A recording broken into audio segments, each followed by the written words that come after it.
বিকাশের ব্যবসা সম্পর্কে ইসলামের বিধান। আসলে বিকাশের যে এক্সট্রা টাকাটা, এটা সরকারের ভ্যাট নেই একটা অংশ, আর একটা অংশ থাকে দোকানদার যেই করে। এখন এটা কার দিকে আমি মাসালাটা আলোচনা করবো, কাস্টমারের দিকে না দোকানদারের দিকে? এটা আমাকে ক্লিয়ার করে বলে। যদি দোকানদারের হয় তাহলে সেখানে পুঁজি খাটাইয়া তারপরে আপনার টাকাটা যথাসম্মানে যথাযথ আরেকজনের কাছে পৌঁছায় দিচ্ছে, এটা তার একটা পরিশ্রম আছে, তার একটা আমানতদারিতা আছে। আর আপনি যে টাকা দিচ্ছেন এক্ষেত্রে ইন্টারেস্ট যেটা আছে, বিকাশে কিন্তু ইন্টারেস্ট আছে, সুদ না ইন্টারেস্ট আর কি। ইন্টারেস্ট যেটা আছে ওটা হারাম। ইন্টারেস্ট যেটা দেয় এটা সম্পূর্ণ হারাম। এটার নাম সুদ হোক আর ইন্টারেস্ট হোক আর মুনাফা হোক। বলেন আপনি কি আসেন, আমার বিকাশই নাই। এবার আছে, আগে ছিল বিকাশ, ওই সময় বিকাশের যে ইন্টারেস্ট আসতো, মাসআলা হলো কেউ যদি সুদের টাকা যে কোনো মাধ্যমে পেয়ে থাকে, সেই সুদের টাকাটা সওয়াবের নিয়ত ছাড়া যে কোনো ইয়াতিম মিসকিন বা ওরকম খাতে দিয়ে দিবেন। সওয়াবের নিয়তে দিলে আরো বড় গুনাহ হবে। সওয়াবের নিয়ত ছাড়া এই ইন্টারেস্টের টাকাটা গরিব মিসকিনকে দিয়ে দিবেন, এতে করে আল্লাহ তাআলা আপনাকে ক্ষমা করবেন। অন্যথায় সুদ এটা হারাম, হারাম, হারাম, এতে কোনো সন্দেহ।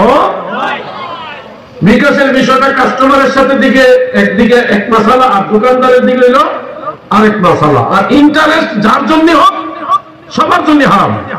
ইন্টারেস্ট সবার জন্য হারাম। বিজনেস হালাল। বিজনেসের মধ্যে কিছু একটা বিষয় আছে, যেটা ওই যে টাকা অনেক সময় ধরেন, এটাকে কি বলে আমি তো ভালো করে বুঝিও না, এটা কি ইংরেজি শব্দ, যেটা অর্থ বা টাকার যে একটা এই সংজ্ঞা, ওই সংজ্ঞার মধ্যে পড়ে না। তো এগুলি আসলে ব্যাপকভাবে ব্যাখ্যা করলে আসবে। যেটা টাকার সংজ্ঞার মধ্যে পড়ে সেটার এক মাসালা, যেটা টাকার সংজ্ঞার মধ্যে পড়ে না, অর্থের সংজ্ঞার মধ্যে পড়ে না, ওটার আরেক মাসালা। তো এক কথায় প্রশ্নের আলোকে বিকাশের ব্যবসা যে করে, সে তো একটা আমানতদারিতার সাথে আপনার টাকাটা একটা আমানতদারিতার সাথে পৌঁছা দিচ্ছে, এটা তার বিজনেস, এটা তার জন্য হালাল। বিজনেস তার জন্য হালাল, কিন্তু এটার মাধ্যমে ইন্টারেস্ট যদি আসে সেটা তার জন্য হালাল না। বিজনেসটা হালাল, ইন্টারেস্ট হারাম। এই হলো ব্যবসা সম্পর্কে মাসালা। আল্লাহ আমাদের বোঝার তৌফিক দেন। আমিন।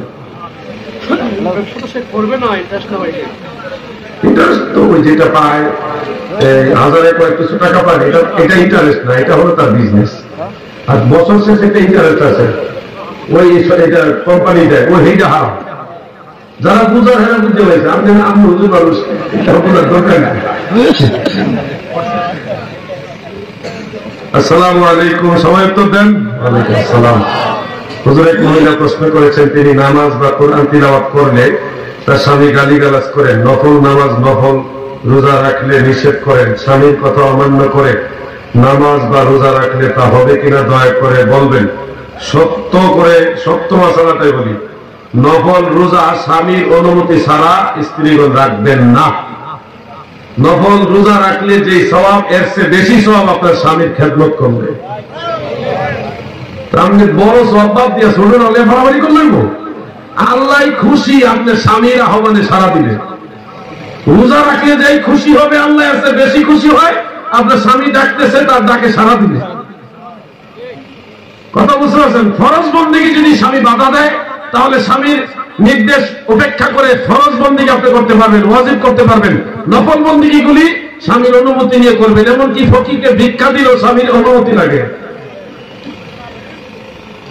অনুমতি নিয়ে নিবেন। একটু মাঝে মধ্যে ফকির আসে, আমি যেন ভিক্ষা দেয়, আপনার কোনো আপত্তি আছে কিনা? স্বামী তো এরকম আপত্তি করবে না, করে না, সাধারণত করে না। আর জালিম টালিম কিছু থাকলে করতেও পারে। এগুলি তো মরার সময় সব টাকা কবরে নিয়ে যাবো, টাকা দিয়ে আর কবর দিব। এখানে স্বামীর অনুমতি নিয়ে নফল বন্দেগী করবেন। মা বলে এটাই হলো আপনাদের জন্য মাসআলা। পীর বা মসজিদ ধরার গুরুত্ব, প্রয়োজনীয়তা কতটুকু, একটা সাবজেক্ট। এই সাবজেক্টে আলোচনা করতে গেলে অনেক সময় লাগবে। পীর বা বায়াত হওয়া, পীর ধরা মানে বায়াত হওয়া, এটার গুরুত্ব কারোর জন্য ফরজ, কারোর জন্য সুন্নত, কারোর জন্য মুস্তাহাব। 3 ধরনের মাসালা। বায়াতের মাসালাটা মূলত বিবাহের মাসালার সাথে সাদৃশ্যপূর্ণ। বায়াত আর বিবাহের মাসালা প্রায় সেম সেম।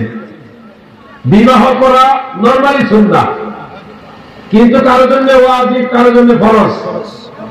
বিবাহ করা সুন্নাহ কিন্তু কারোর জন্য ফরজ।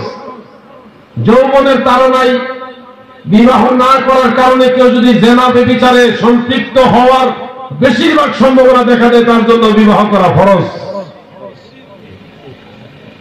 আর নরমালি বিবাহ করা সুন্নাহ। কথা বুঝতে পারছেন নিয়ে ভাই? এই জন্য বায়াত হওয়া এমনিতে নরমাল মুস্তাহাব। কাদের জন্য মুস্তাহাব? হলো তাদের জন্য যারা পরহেজগার, কিন্তু বায়াত মাফ নাই। যারা ফাসিক, সবসময় গুনাহ কাজের সাথে জড়িত, তাদের জন্য এটা ফরজ।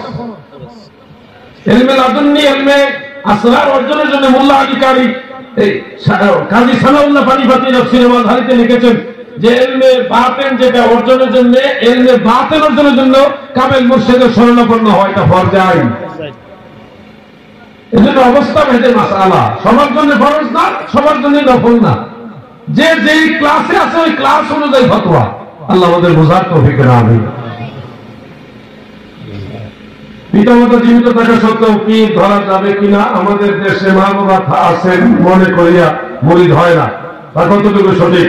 কোরআন হাদিস ভিত্তিক জনসমাধান। আসলে বায়াত হওয়ার সাথে মা বাবার খেদমত করা এটা সরাসরি সম্পৃক্ত না। মা বাবার খেদমত এটা একটা বিষয়, আর বায়াত হওয়া আরেকটা বিষয়। মা বাবার খেদমত কেউ যদি পীরও হয় তাও করতে হবে। কেউ যদি নিজে পীর হয়ে যায় তারপরেও তার মা বাবার খেদমত করতে হবে। এটা আলাদা সাবজেক্ট, ওখানে কোনো কনসিডার চলবে না, পীর সাহেবদেরও মাপ নাই। আর বায়াত হওয়া এটা বায়াতে রাসূলের সাথে সম্পৃক্ত। বায়াত হওয়াটা বায়াতে রাসূলের সাথে সম্পৃক্ত। ইন্নাল্লাযীনা ইউবাইউনাকা ইন্নামা ইউবাইউনাল্লাহ।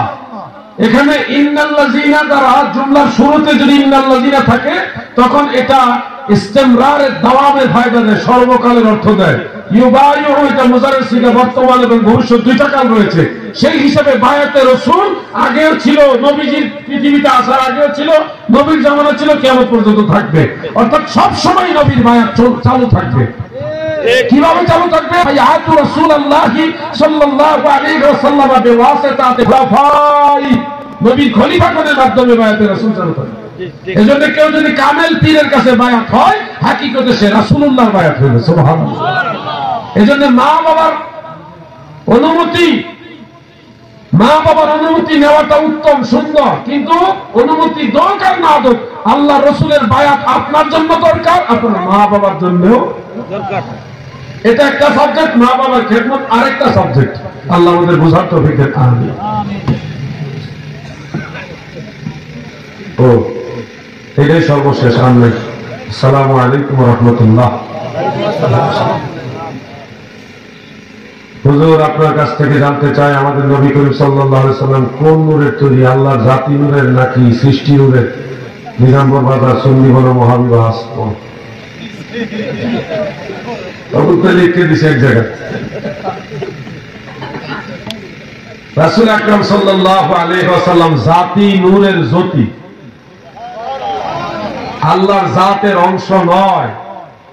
আল্লাহর কোন অংশীদার নেই। লাম ইয়ালিদ ওয়া লাম ইউলাদ। আল্লাহর জাতের দিকে নিসবত করে যদি রাসূল পাককে জাতি নূর বলা হয় তাহলে শিরক হবে। ঠিক। নবীজি সৃষ্টিগতভাবে নূর, নবীজি নিজেই সৃষ্টিগতভাবে নূর, ওই হিসাবে জাতি নূরের জ্যোতি বা জাতি নূর বলা যায়, কিন্তু আল্লাহর জাতের দিকে ইশারা করে বলা যাবে না। সবচেয়ে সুন্দর হলো উস্তাদুল উলামা প্রিন্সিপাল আল্লামা এমএ জলিল রাহমাতুল্লাহ আলাইহি, তিনি বলেছেন স্পষ্ট যে জাতি নূরের জ্যোতি, এটাই সুন্দর। আমার থেকে আমার দেহের ছায়া, কিন্তু ছায়া আমার অংশ না। ছায়া যদি আমার অংশ হতো তাহলে ছায়ার মধ্যে আঘাত করলে আমার গায়ে লাগতো। এই জন্য আমার থেকেই ছায়া, কিন্তু ছায়া আমার অংশ না। লাইট থেকে আলো, কিন্তু আলো লাইটের অংশ না, কিন্তু লাইট ছাড়া আলো হয়ও না। সূর্য থেকে আলো, আলো সূর্যের অংশ না, কিন্তু সূর্য ছাড়া আলো হয়ও না। আল্লাহ কর্তৃক, আল্লাহ কর্তৃক হিকমতে কামেলা দ্বারা বেলা ওয়াসিতা কোনো মাধ্যম ছাড়াই নূরে মুহাম্মাদি সৃষ্টি। এই জন্য আমার নবী সৃষ্টিগতভাবে নূর, ওই হিসাবে নূরে মুজাসসাম সৃষ্টিগতভাবে আমার নবী নূর।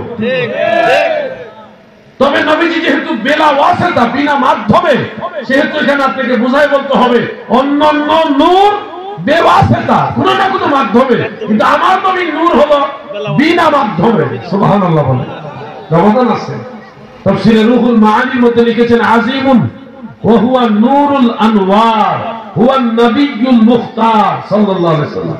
আমার নবী হলো সবচেয়ে বড় নূর এবং সমস্ত নূরেরও নূর। নূরে মুজাসসাম লাখো সালাম, তোমার প্রেমে পড়ি মোরা মিলাদে কিয়াম। তোমার নূরে সৃজন হলো দুনিয়া তামাম। তুমি হলে কাবার কাবা নবী আকরাম, নূরে মুজাসসাম। যাক আমি আর সামনে যাচ্ছি না, যদি বেঁচে থাকি আবার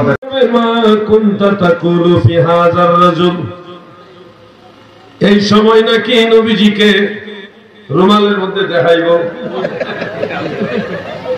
আরে খয়রাতি রে, কত বাজার বানাইবি। কেউ কয় সুরঙ্গ করে দিব মদিনা শরীফ পর্যন্ত, কেউ ছবি দেখাইব। কত নম্বরের বাদ পারে। হাদিসের ভাষাটা হলো মা কুনতা তাকুলু ফি হাযার রাজুল। এখানে কুনতা এটা ফেলে নাকিস, তাকুলু ফেলে মুজারে। নাহর একটা কায়দা হলো ফেলে মুজারের আগে যদি ফেলে নাকিস আসে তাহলে এটার মানা দেয় মাজি, অতীত কালবাচক, মানে মাজি ইস্তেমরারি মানা দেয়, অতীতে চলমান লম্বা সময় ব্যাপিয়া, এটা মানা ওই দিকে দেয়। মা কুনতা তাকুলু, তুমি তোমার অতীত জীবনে চলমান লম্বা সময় ব্যাপিয়া কি বলতে গো? আচ্ছা আল্লাহ ভক্ত আমার গিফট করছে 500 টাকা দিয়ে দিচ্ছে। সবাই ঐক্যবদ্ধ হচ্ছে এ ব্যাপারে। আপনার অভিমত কি? আমার অভিমত আমি নারায়ণগঞ্জে বলেছি, পরিষ্কার ভাষায় বলেছি, খাতমে নবুয়তের ব্যাপারে আমরাও একমত। কিন্তু এই খাতমে নবুয়তের আন্দোলনের নেতৃত্বে কোনো বাতিল আকীদার লোক থাকলে তাদেরকে আমরা বিশ্বাস করি না। কারণ তারা মূলতই মদিনাওয়ালার সাথে গুস্তাখি করেছে। যারা গুস্তাখে রাসূল, তাদের নেতৃত্বে আমরা খাতমে নবুয়তের আন্দোলন করব না। নবীর সেনা যারা, নবীর প্রেমিক যারা, সুন্নি নেতা যারা, তাদের নেতৃত্বে খাতমে নবুয়তের আন্দোলন এই কাদিয়ানীদের বিরুদ্ধে আমরা করেছি, করতেছি, করব ইনশাআল্লাহ। কিন্তু কোন নজদি বাহিনীর সাথে নয়। এরা স্বার্থ পাইলে মুহূর্তের মধ্যে চেহারা পাল্টে ফেলবে, স্বার্থের কারণে মুহূর্তে চেহারা চেঞ্জ করে ফেলে। এদের প্রতি আমাদের কোনো আস্থা নাই।